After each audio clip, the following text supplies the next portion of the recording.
Just another morbid Monday. It's just another morbid Monday. That was perfect. Okay, I love you, but you gotta go down. Here we go, we're ready. Hey there, my curious little corpse crew. Or maybe you're just a mildly horrified looker. I can't say that. Lurker. The word is lurker and I can't say it. Or maybe you're just a mildly horrified lurker who clicked this thinking, did she just say water cremation? Yes, I did. Welcome to the channel where science is spooky, death is weird, and I'm your Mortician tour guide to the afterlife and all its deliciously disturbing options. I'm Lauren, your resident funeral director with a flair for the morbid and mildly educational. And today we are diving, not literally, into the steamy, bubbly, misunderstood world of water cremation, also known as alkaline hydrolysis, also known as aquamation, also known as boil the body and return the bones, but we're not going to call it that. I learned my lesson after YouTube slapped me with a violation for saying a certain unmentionable word in my last video. Thanks, Marilyn Monroe. So today we're keeping it clean. Well, as clean as we can, while we talk about a process that literally turns your body into hot soup. But this isn't just a surface level splash. Oh no, we're going deep, like lots of minutes deep. We're talking who came up with this and weirdly eco-friendly idea, what actually happens to your body during the process. No jump scares, I promise.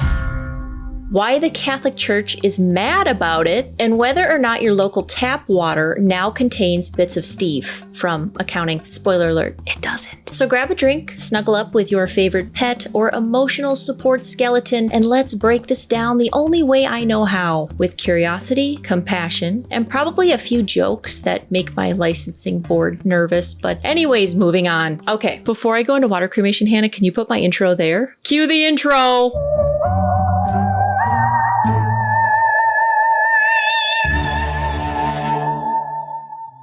Let's start with the basics. What is water cremation? Water cremation, formerly known as alkaline hydrolysis, is a method of body disposition that uses water, heat, and a gentle alkaline solution to break a human body down into bone and liquid. No fire, no smoke, no flames, just science. Think of it like a spa treatment for the dead.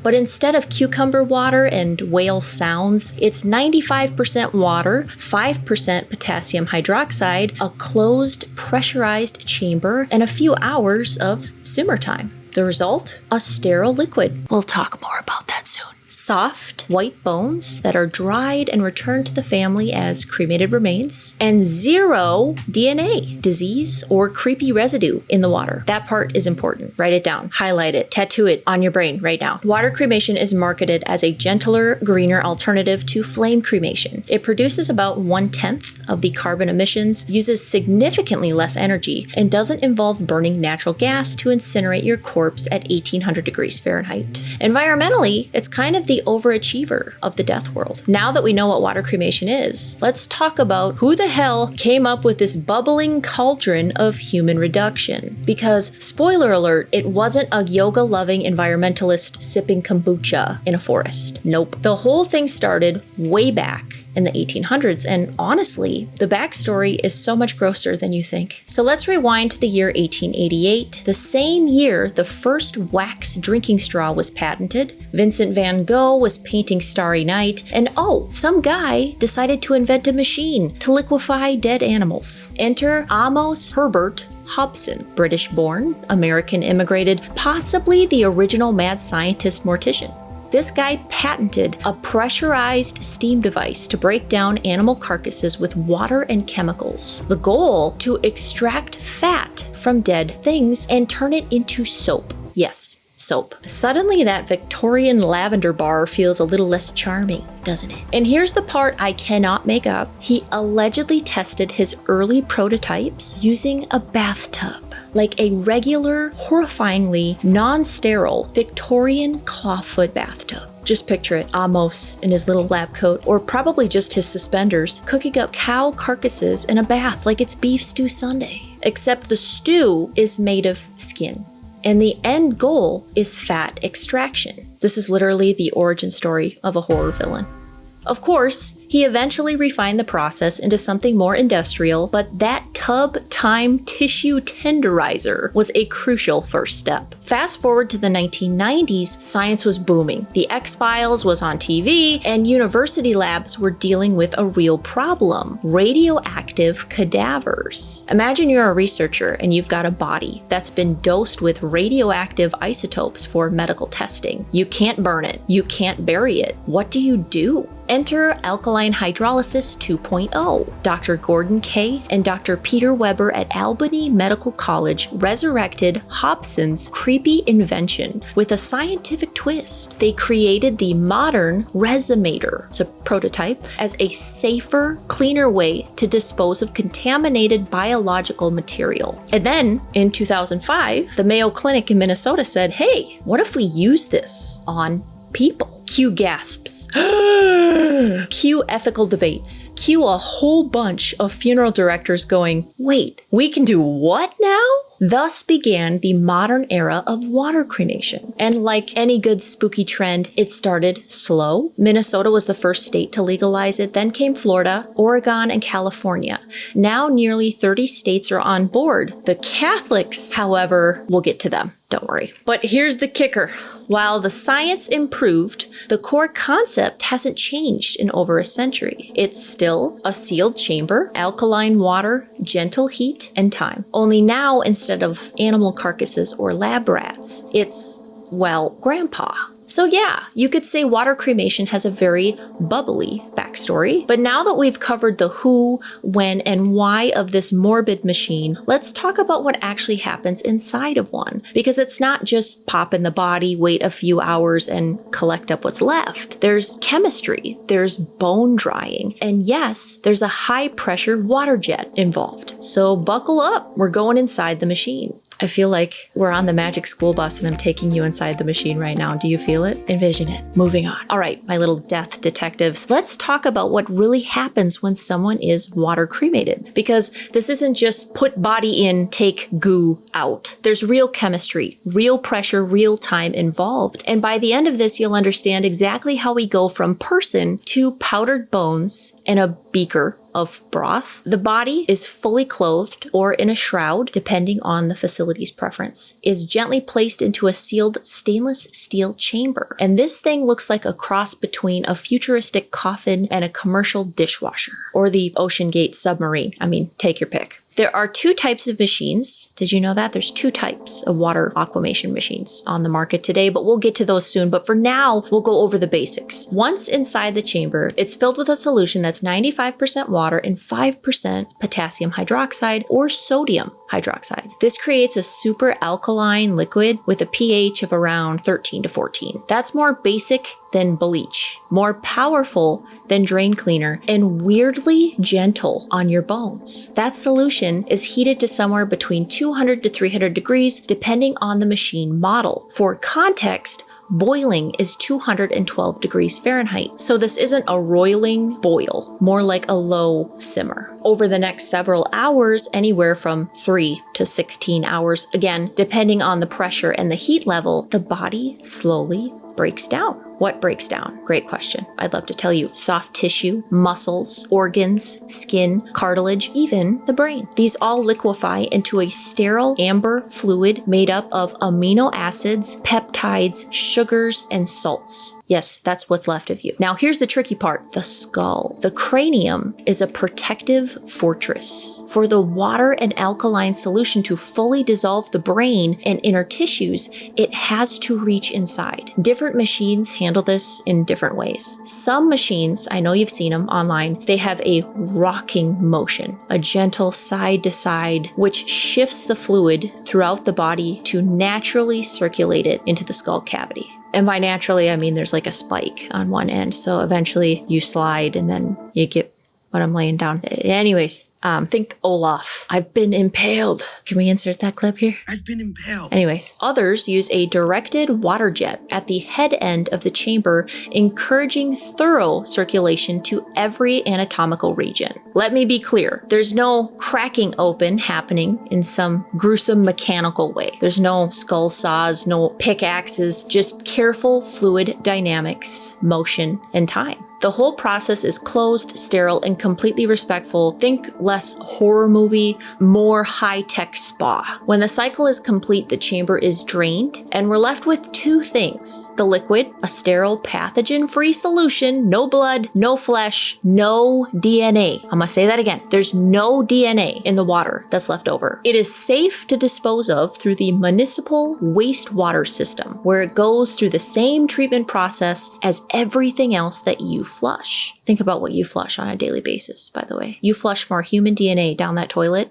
than what is put into the drain from water cremation. Fun fact. The bones. I want to talk about the bones. The bones are chalk white. I've never held wet bones before. I did after processing a water cremation. They're chalk white, brittle, clean, and soft like coral or a seashell. And they're air dried for hours to days. Processed into a fine powder? Yes, like traditional cremation ashes. I've shown you on my channel what that processor, the cremulator, looks like. Same thing, same cremulator. And then it's returned to the family in an urn. Here's some bonus funeral facts. Did you know that more bone material is returned than with flame cremation? There's no need to remove implants or pacemakers. They're recovered afterward and they're in pristine, clean condition. The whole thing is incredibly gentle, sterile, and precise. Next up, let's go to Hawaii and talk about how this process restores something that colonization once tried to erase. All right, my bony little knowledge seekers, we've talked science, we've talked stews, but now we're going to talk spiritual, because in Hawaii, water cremation isn't a trendy new alternative. It's the modern return of a sacred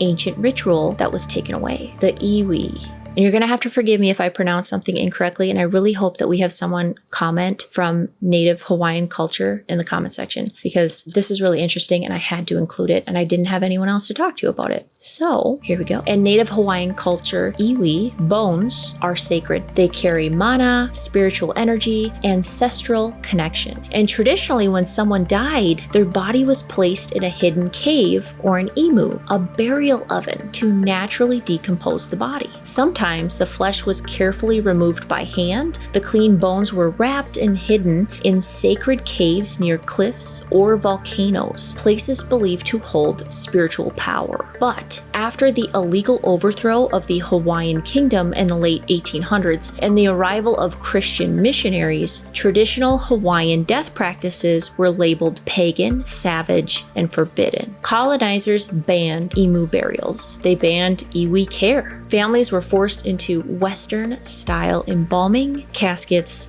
and flame cremation. An entire culture's sacred mourning practice was stripped away. Then, in 2022, Hawaii passed Act 294, legalizing water cremation. And this wasn't just about eco-consciousness. It was about reclaiming the right to treat iwi with dignity. A native Hawaiian advocate helped lead the charge, arguing that water cremation allowed families to once again receive clean bones, wrap them in traditional cloth, and bury them in sacred places, or return them to Pele, goddess of volcanoes. It's not just about death, it's about resistance, restoration, and reconnection. Water cremation gave native Hawaiians back something they've been denied for over a century. So when someone tells you this is just a hippie thing, you tell them, no, this is literally sacred. Let's bust some myths, because people have questions and some of them are horrendously misinformed. So now you're emotionally invested, you understood the science, you respect the history, you're even picturing your bones getting lovingly air dried like a goth rotisserie chicken. But here comes the problem, the internet. Because for every one person saying, wow, this is a beautiful eco-conscious option, there's 3 more screaming, wait, are we drinking people? So let's set the record straight. Buckle up, Karen. Myth number 1, you're drinking human remains through the tap water. First of all, ew. Second of all, no. The water used in the alkaline hydrolysis process is a highly alkaline solution that breaks down organic material. By the end of the process, you are left with a sterile, amber-colored liquid that contains amino acids, peptides, sugars, and salts. That's it. No blood, no cells, no DNA, no flesh. It's literally been broken down at the molecular level. It is biologically inert. That liquid is then diluted, pH balanced, and sent through the municipal